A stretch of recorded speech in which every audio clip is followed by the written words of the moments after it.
কেউ সাইকেল চালিয়ে প্রচারণা চালাচ্ছেন, কেউ ন্যায্য দাবির জন্য আন্দোলনে নেমে অবহেলিত হয়ে নিজেই প্রার্থী হয়েছেন। আসন্ন জাতীয় সংসদ নির্বাচনে বেশ কিছু ব্যতিক্রমী প্রার্থী আছেন। অঢেল টাকা পয়সা আর বিশাল সংখ্যক কর্মী বাহিনী দিয়ে নয়, তারা নজরে এসেছেন খুবই সাদামাটা প্রচারণা দিয়ে। ব্যতিক্রমী এই প্রার্থীদের সম্পর্কে বিস্তারিত জেনে নেওয়া যাক।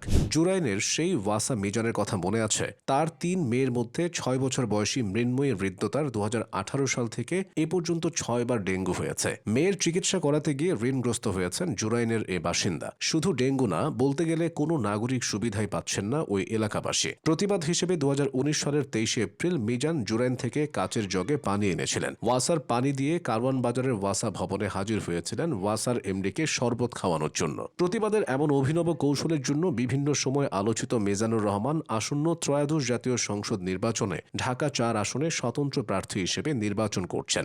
এদিকে জাতীয় সংসদ নির্বাচন সামনে রেখে একেবারেই ভিন্ন কায়দায় ভোটের মাঠে নেমেছেন গাইবান্ধা ৩ তথা সাদুল্লাপুর পলাশবাড়ী আসনের স্বতন্ত্র প্রার্থী আজিজার রহমান। হ্যান্ডমাইক বাঁধা সাইকেল চালিয়ে এক হাতে সাইকেল আর অন্য হাতে মাইকের রিসিভার নিয়ে নিজেই গ্রাম থেকে গ্রামে ঘুরে ভোট প্রার্থনা করছেন। ঢেকি প্রতীকের এই প্রার্থী সঙ্গে কোনো কর্মী, সমর্থক বা আত্মীয় স্বজন রাখেননি। একাই দিন রাত মাঠে থেকে ভোটারদের দ্বারে দ্বারে যাচ্ছেন, দিচ্ছেন নানা প্রতিশ্রুতি। সাধারণত যেখানে নির্বাচনী প্রচারণা মানেই মিছিল, সমাবেশ, ব্যানার, পোস্টার আর মাইকিংয়ের জৌলুস, সেখানে আজিজার রহমানের এই সাদামাটা প্রচারণা স্থানীয়দের দৃষ্টি কেড়েছে। পেশায় শিক্ষক আজিজার রহমান দীর্ঘদিন স্থানীয় একটি বেসরকারি বিদ্যালয়ে শিক্ষকতা করেছেন। তিনি গাইবান্ধার সাদুল্লাপুর উপজেলার ভাতগ্রাম ইউনিয়নের খোদাবক্স গ্রামের বাসিন্দা। আজিজার রহমানের রাজনৈতিক অভিজ্ঞতাও কম নয়। তিনি এর আগে ১৯৯৬ সালে প্রথমবার ইউনিয়ন পরিষদ চেয়ারম্যান পদে নির্বাচন করে প্রায় ২০০০ ভোট পান। ২০০১ সালেও পান ২০০০-এর বেশি ভোট। ২০১৯ সালে উপজেলা চেয়ারম্যান নির্বাচনে পেয়েছিলেন ২৭,০০০ ভোট।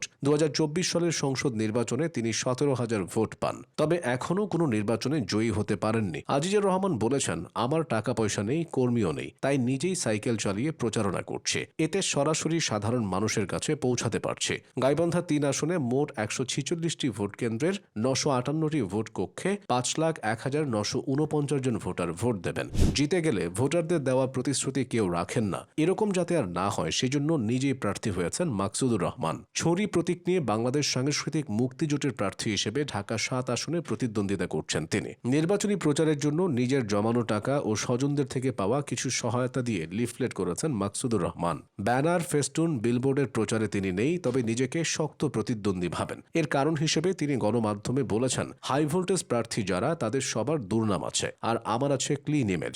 আসন্ন নির্বাচনে আরও একজন ব্যতিক্রমী প্রার্থী রয়েছেন। তিনি মানিকগঞ্জ ১ আসনের আব্দুল আলী ব্যাপারী। ঘিওর উপজেলার বেড়াডাঙ্গা গ্রামের আব্দুল আলী ব্যাপারী পেশায় একজন কৃষক। শিক্ষা জীবনে তিনি স্বশিক্ষিত। রাজনৈতিক মাঠে তার লড়াইয়ের ইতিহাস দীর্ঘ। ২০১১, ১৬ ও ২১ সালে ঘিওরের সিংজুরি ইউনিয়ন পরিষদের চেয়ারম্যান পদে ৩ বার নির্বাচন করেছেন। ৩ বারই পরাজয় সঙ্গী হয়েছে।